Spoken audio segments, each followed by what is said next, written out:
परिछावन हमरे सोझा मोर मजनुआ के रे सखी होता परिछावन हमरे सोझा।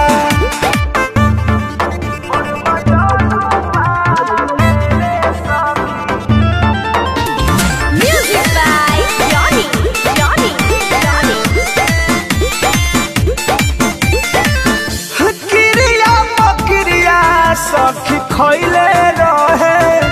माथवा पहाड़ से हमर धैले रहे सखी क्रिया प्रक्रिया सखी खैले रहे माथवा पहाड़ से हमर धैले रहे अंगना नहवा मन देखनी कजरा लगावन देखनी पेन्हत रहे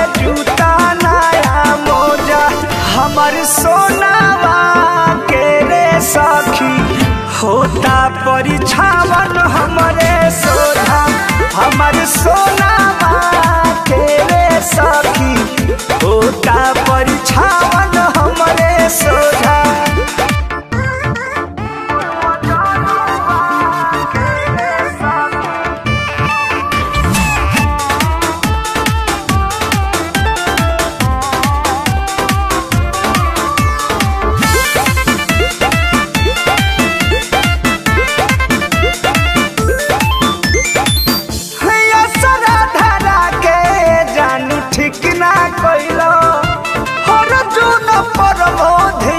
पराया भैलो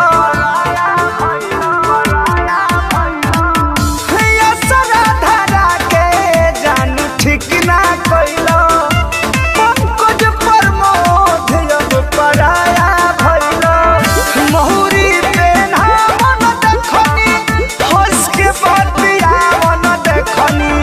रोग जानी अखिया चुप हो जा मोर सोनुआ सखी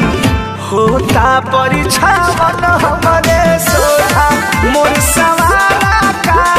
के सखी होता परिछावन हमरे सोझा। जा दादा का करी मोर मजनुआ के रे सखी होता परिछावन हमरे